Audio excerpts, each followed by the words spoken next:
Alhamdulillah. Kapsul Ramadan. Hap. Alhamdulillah.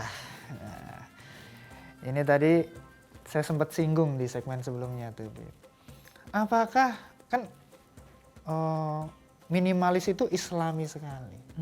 Nah, jadi orang Islam ini boleh nggak nih bercita-cita jadi konglomerat? Saya ini sempat kepikiran, wah punya jet pribadi gitu ya. Seru gitu kayaknya tuh. Nah, gimana tuh? Jadi bercita-cita menjadi konglomerat sekalipun itu dipersilahkan dalam Islam. Bahkan didorong. Seorang muslim itu harus kaya. Tapi tujuannya bukan duniawi, tapi ukhrawi, untuk akhirat. Jadi tujuannya bukan untuk sombong di dunia, bukan untuk maksiat, tapi untuk bersedekah sebanyak-banyaknya, membantu orang lain sebanyak-banyaknya, bermanfaat sebanyak-banyaknya bagi orang lain, dan untuk memastikan akhirat kita, harta itu dibawa mati dengan sedekah. Jadi asalkan tujuannya bukan duniawi tapi ukhrawi, ya gak apa-apa. Dan bukan berarti gak boleh bahagia. Orang muslim boleh bahagia dengan hartanya. Yang penting tidak berlebihan, dan kemudian kebahagiaannya itu tidak di atas kesedihannya orang lain, tidak hasil mencuri dan lain sebagainya, dan juga kebahagiaannya itu yang dihalalkan, jangan kebahagiaan yang nggak jelas, ngejar kaya dengan korupsi ya jelas nggak boleh nih, haram. Atau menikmati harta dengan maksiat, menikmatinya dengan maksiat juga tidak boleh. Jadi usahakan bahwa harta kita itu bisa abadi. Caranya dengan memberikan kemanfaatan kepada orang lain. Karena harta yang berkah itu adalah yang banyak manfaatnya, bukan banyak hartanya. Sedikit kalau banyak manfaatnya berkah. Banyak kalau nggak memberikan manfaat yang banyak, bahkan nggak berikan manfaat bagi diri kita sendiri, itu namanya nggak berkah. Contoh nggak memberikan manfaat bagi diri kita sendiri. Punya harta, bisa beli daging kambing, tapi nggak bisa makan daging kambing karena kolesterol. Betul juga. Iya. Bisa beli bisa, menggunakan tidak bisa. Ada orang yang nggak bisa makan daging kambing tapi nggak bisa belinya.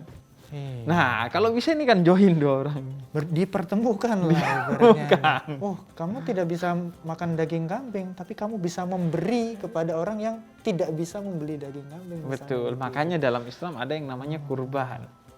Oh iya, betul. Untuk memberikan privilege kepada orang miskin agar sesekali merasakan daging kambing. Ada akikah untuk merasakan orang-orang yang berkekurangan merasakan enaknya makan daging kambing. Termasuk di bulan Ramadan dan Lebaran nanti. Kalau kita punya sajian daging kambing, kalau bisa dibagikan juga kepada tetangga-tetangga kita. Atau kepada saudara yang datang ke rumah. Iya, selain berpahala, bebas kolesterol. Karena kalau lebih kan jadi kolesterol. Betul, ini ada tips-tips kesehatan juga dalam Islam memang. Nah, sehingga berarti kan kalau jadi orang kaya, pengen jadi pengusaha yang jadi konglomerat gitu, sukses gitu, asal bisa bermanfaat bagi sekitar boleh ya, Bibi. Artinya menciptakan lapangan kerja bagi orang juga. Iya, banyak contohnya. Kalau yang perempuan, Sayyidah Khadijah Al-Kubra, istri Nabi Muhammad, beliau saudagar kaya, tapi dengan kekayaannya mendukung dakwah Nabi dan mendukung kesejahteraan masyarakat. Kalau yang laki-laki, Nabi Sulaiman, seorang raja yang kaya raya, yang dengan kekayaannya memberikan kebaikan bagi banyak orang. Jadi Islam bukan anti dunia, tapi menempatkan dunia pada tempatnya. Dunia itu tempatnya di tangan, bukan di hati. Nah, kalau dunia sudah masuk ke hati, jatuhnya sombong, pelit, dan lain sebagainya yang buruk-buruk itu. Jadi sebenarnya apa yang manusia perlu kejar nih di dunia ini, Bib? Ya, yang perlu dikejar oleh manusia di dunia ini adalah akhirat. Wa mal hayatud dunya illa la'ibun wa lahwun. Kehidupan dunia itu hanya senda gurau. Yang abadi itu, kehidupan yang sejati itu di akhirat. Artinya dunia ini menjadi berarti, menjadi harus diseriusi kalau untuk akhirat. Selainnya nggak ada artinya dunia ini. Karena itu jalani semua kegiatan di dunia, gunakan semua harta di dunia, gunakan kedudukan kita di dunia untuk sebagai ibadah agar akhirat kita menjadi baik. Karena wa ma khalaqtul jinna wal insa illa liya'budun. Jin dan manusia itu diciptakan hanya untuk ibadah, bukan selainnya.